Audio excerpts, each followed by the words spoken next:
to build a wardrobe with intention. When I started thinking of the answer to this question to develop this video, the first thing that came to mind was this scene from Alice in Wonderland. But I just wanted to ask you which way I ought to go.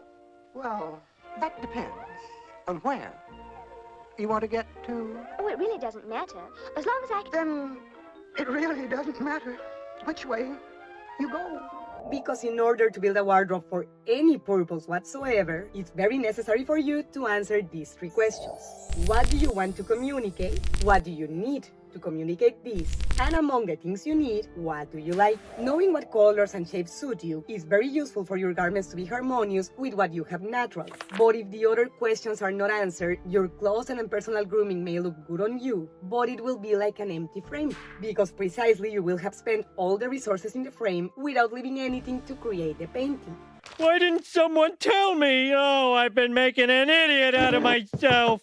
So let's talk a little bit about the use of the questions I suggest. What do you want to communicate? This is going to relate directly to the kind of garments that you need, because you want a closet that helps you fulfill your personal and professional goals, and that's suitable and practical for your daily activities. Perhaps you grew a lot at work and now you have to convey much more authority, but maybe all the opposite, you got a job in a kindergarten, for example, and you need garments that make the kids feel comfortable and safe around you. So on the first example, maybe wearing gym clothes to work is not the best idea, but on the second one, wearing garments that are too dark or too rigid could cause your students to be afraid of you instead of trusting you, no matter how sweet you actually are. What do you need from your closet? Of course, we all want to look good, and that's completely valid to feel self-assured in what you're wearing, but besides the aesthetics, it's also very important for it to be comfortable, practical, and functional for you. If you, for example, do not have a lot of time to take your clothes to the dry cleaning service, maybe it would be on your best interest to not have that many that require it. Or if your work makes you very susceptible to get dirty or to damage delicate clothes, maybe it would be better to save that Armani suit for a personal plan than to take it to work. And related to this question, it's also important to be realistic with your budget. If you, for example, have to buy a lot of garments because you need to renovate almost all your closet, it's important to find an option that's accessible enough for you to be able to get everything you need.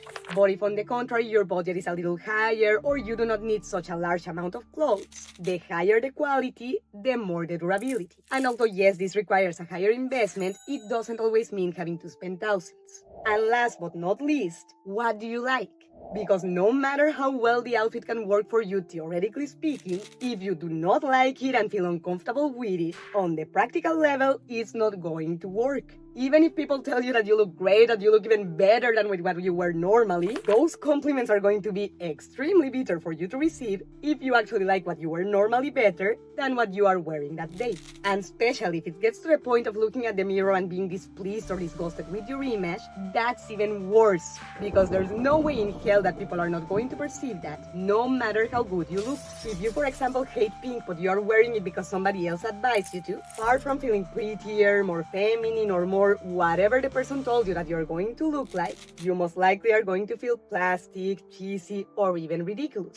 Me, for example, if I wear too much pink, far from feeling like a princess, I feel like Helga Pataki. And not because the color itself is bad, but because no matter how well things work on you technically, nothing will look worse on you than what you don't like to wear. Not to mention that although telling your story is a great way to connect to people, in order for this to happen, it's very important for you to be the first one to be comfortable and happy in your own skin.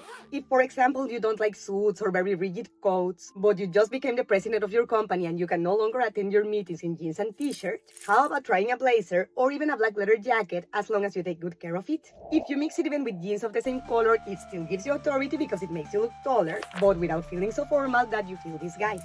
Or if on the contrary, elegance is your thing, but your kids adopted a dog that does not know the concept of taking care of clothes, maybe you can try to get more durable and sturdy garments for the house and leave your most delicate and elegant pieces for events without pets. And if your preferences or needs more than aesthetic are practical, for example, for it to be versatile, durable, or easy to put on, that's important to take into account as well. Because if, for example, you leave your house in a rush the majority of the days, and therefore you need clothes that are easy and fast to put on, but you do not take it into account when shopping, one day that you're really in a very bad hurry, you could end up breaking your garments. Follow me for more tips to create your personal narrative through your image. And if you like this video, don't forget to enlighten me with a thumbs up, subscribing to the channel, and clicking on the bell so YouTube lets you know when I upload the next one. And if you want to help me color the comment wall, tell me about your favorite garments or leave me any question you have.